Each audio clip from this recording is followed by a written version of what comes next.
بسم اللہ الرحمن الرحیم الحمد للہ رب العالمین والصلاة والسلام علی النبی الکریم وعلی آلہ واصحابہ اجمعین ومن تبعہم بإحسان الی یوم الدین۔ بزرگان محترم، برادران عزیز اور سلسلے کے مخلصین اور ہماری قابل احترام مائیں، بہنیں اور عزیز بچیاں، یونیفارم سول کوڈ یا شخصی قانون، اس پر ہماری گفتگو کا سلسلہ جاری ہے، اور اس ضمن میں آج ہماری خصوصی گفتگو کا جو موضوع ہے وہ ہے کہ شادی ایک رحمت ہے، اسے زحمت نہ بنایا جائے۔ شادی بیاہ کی تقریبات اور لوازمات و رسومات کے روز افزوں بڑھتے ہوئے طوفان نے جس طرح ایک سماجی برائی کی شکل اختیار کر لی ہے، اس کا شدید احساس ہر صاحب نظر اور ملک و ملت کا درد رکھنے والے ہر انسان کو ہے۔ امیروں کے لیے تو یہ تقریبات اور رسومات صرف اپنے مال کی نمائش اور اس کے اظہار کا ذریعہ اس کی حیثیت رکھتی ہے، لیکن عوام کی اکثریت کے لیے یہ ناقابل برداشت بوجھ یا بألفاظ دیگر پاؤں کی بیڑیاں اور گلے کا طوق بن گئی ہیں، جن کے باعث شادی میں تاخیر ہوتی ہے، اور اس ام الخبائث یعنی شادی کی تاخیر کے بطن سے اخلاقی اور نفسیاتی امراض کا ایک لامتناہی سلسلہ جنم پاتا چلا جا رہا ہے۔ اسلام نے بیاہ شادی کو سب سے آسان عمل بتلایا تھا۔ حضور اکرم صلی اللہ تعالی علیہ وسلم اور صحابہ کرام رضوان اللہ تعالی علیہم اجمعین نے اسی آسانی اور سادگی کے ساتھ میں عمل کر کے دکھلایا بھی تھا، لیکن آج بیاہ شادی ہی سب سے زیادہ مشکل اور پیچیدہ ترین امر بن کر رہ گیا ہے۔ شادی تو ایک خوشی کی چیز ہوا کرتی ہے، لیکن اب اس زمانے میں شادی ایک مصیبت بن کر رہ گئی ہے۔ شادی بیاہ میں بے حساب خرچ کیا جاتا ہے۔ بے حساب خرچ کیے جانے کو قرآن کریم میں تبذیر کے لفظ سے تعبیر کیا گیا ہے۔ اللہ سبحانہ و تعالی سورہ بنی اسرائیل کی آیت 26 میں ارشاد فرماتے ہیں، اعوذ باللہ من الشیطان الرجیم، بسم اللہ الرحمن الرحیم، وآت ذا القربى حقه والمسکین وابن السبیل ولا تبذر تبذیرا، اور حق ادا کرو قرابت داروں، مسکینوں اور مسافروں کا، اور فضول میں مال مت اڑاؤ۔ تبذیر کے معنی بلا ضرورت مال اڑانے کے ہیں، اور یہ اسراف سے بھی بڑا جرم ہے۔ اسراف تو یہ ہے کہ کسی ضرورت میں ضرورت سے زائد خرچ کیا جائے۔ مثلاً کھانا کھانا ایک ضرورت ہے، اور یہ ضرورت 2 روٹیوں اور تھوڑے سے سالن سے بخوبی پوری ہو جاتی ہے، مگر اسی ضرورت کے لیے اگر کئی کھانوں پر مشتمل دسترخوان سجا دیے جائیں تو یہ اسراف ہے۔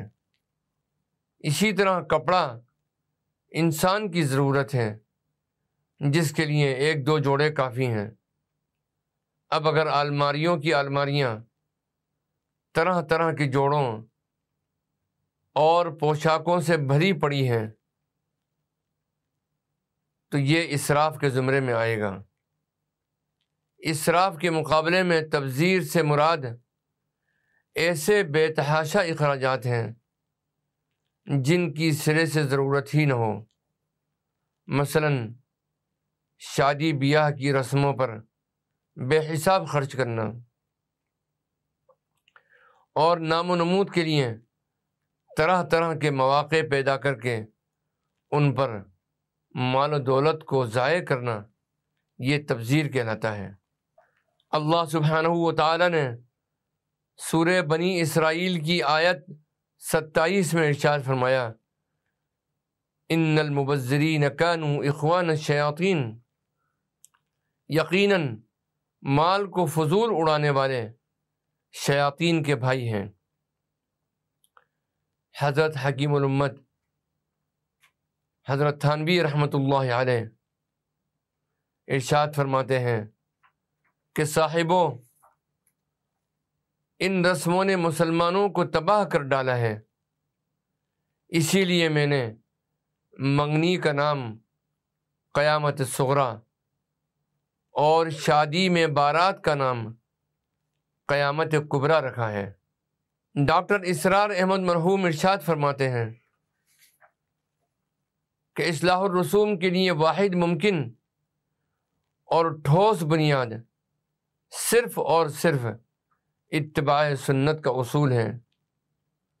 اس کے سوا جو کوشش کی جائے گی وہ اسی طرح غیر مؤثر ہو کر رہ جائے گی جس طرح سادگی کا باز۔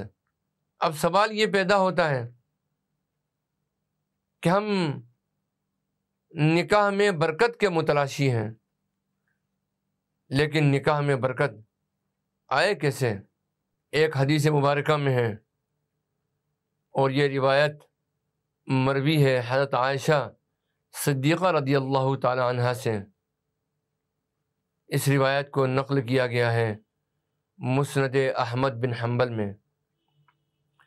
حضور اکرم صلی اللہ تعالی علیہ وسلم نے ارشاد فرمایا، اعظم النکاح برکتاً ایسرہ مؤنتاً، یعنی سب سے زیادہ برکت والا نکاح وہ ہے جس میں مشقت کم سے کم ہو، زیادہ مشقت نہ اٹھائی گئی ہو، بلکہ سادگی کے ساتھ بغیر کسی تکلیف کے نکاح کر لیا گیا ہو۔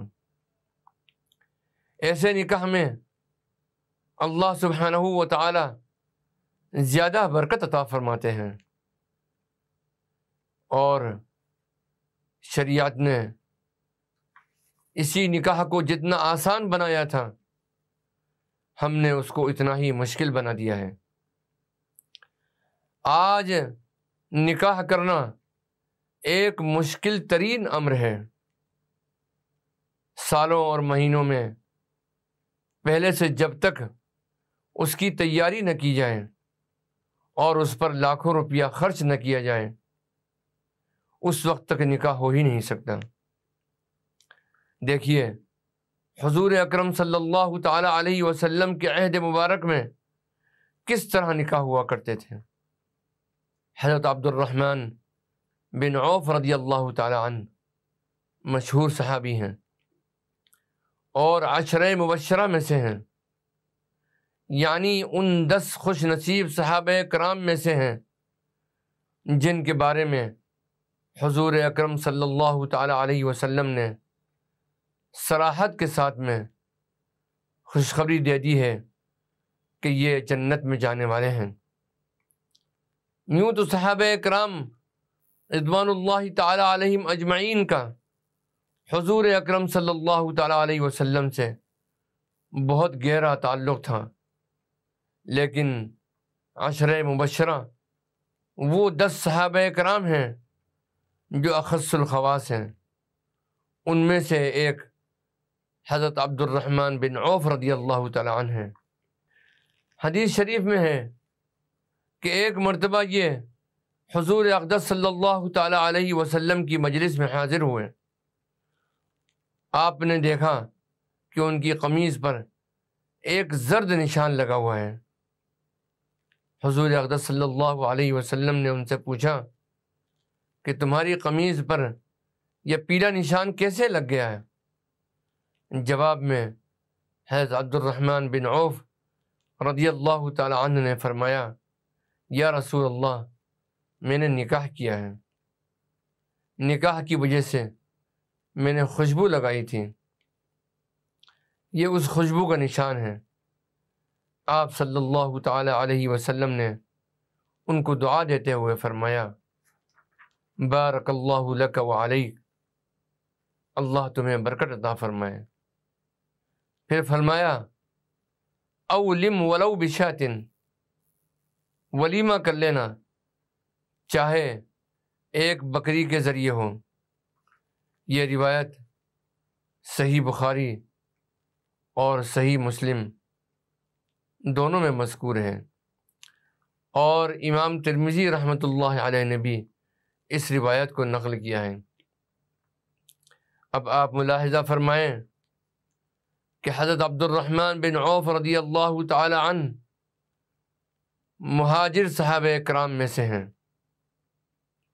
اور حضور اقدس صلی اللہ تعالی علیہ وسلم سے آپ کا دور کا رشتہ بھی ہے، اور عشرہ مبشرہ میں بھی شامل ہیں، لیکن اپنے نکاح میں حضور اقدس صلی اللہ تعالی علیہ وسلم کو بھی نہیں بلایا، بلکہ نکاح کے بعد آپ صلی اللہ علیہ وسلم کے پوچھنے پر بتایا کہ میں نے نکاح کر لیا ہے، اور پھر خود حضور اقدس صلی اللہ تعالی علیہ وسلم نے بھی شکایتاً یہ نہیں کہا کہ تم نے اکیلے اکیلے نکاح کر لیا، ہمیں بلایا بھی نہیں، بلکہ آپ صلی اللہ تعالی علیہ وسلم نے برکت کی دعا فرمائی، بارک اللہ لک و بارک علیک۔ البتہ یہ ضرور فرمایا کہ ولیمہ کر لینا چاہے اس کے لیے ایک بکری ہی ذبح کرنی پڑے۔ البتہ دیکھیے کہ نکاح کی مجلس میں حضور صلی اللہ تعالی علیہ وسلم تک کو دعوت نہیں دی گئی، اور اس کی ضرورت بھی محسوس نہیں سمجھی گئی، اتنی سادگی کے ساتھ میں نکاح فرما لیا۔ لہذا ہر مسلمان مرد عورت پر لازم ہے کہ ان سب بیہودہ رسموں کو مٹانے پر ہمت باندھیں اور دل و جان سے کوشش کریں کہ ایک رسم بھی باقی نہ رہے، اور جس طرح حضرت محمد صلی اللہ تعالی علیہ وسلم کے مبارک زمانے میں سادگی سے سیدھے سادے طور پر کام انجام پایا کرتے تھے، اسی کے موافق اب پھر ہونے چاہیے۔ جو مرد اور عورتیں یہ کوشش کریں گے ان کو بڑا اجر اور ثواب ملے گا۔ حدیث شریف میں آیا ہے کہ سنت کا طریقہ مٹ جانے کے بعد جو کوئی اس سنت کے طریقے کو زندہ کر دیتا ہے اس کو 100 شہیدوں کا اجر ملتا ہے۔ اللہ سبحانہ و تعالی ہمیں اور آپ کو رسول پاک صلی اللہ تعالی علیہ وسلم کی سنتوں کو زندہ کرنے کی توفیق عطا فرمائے، آمین ثم آمین یا رب العالمین۔ وآخر دعوانا ان الحمد للہ رب العالمین، والصلاة والسلام علی النبی الکریم، والسلام علیکم ورحمۃ اللہ وبرکاتہ۔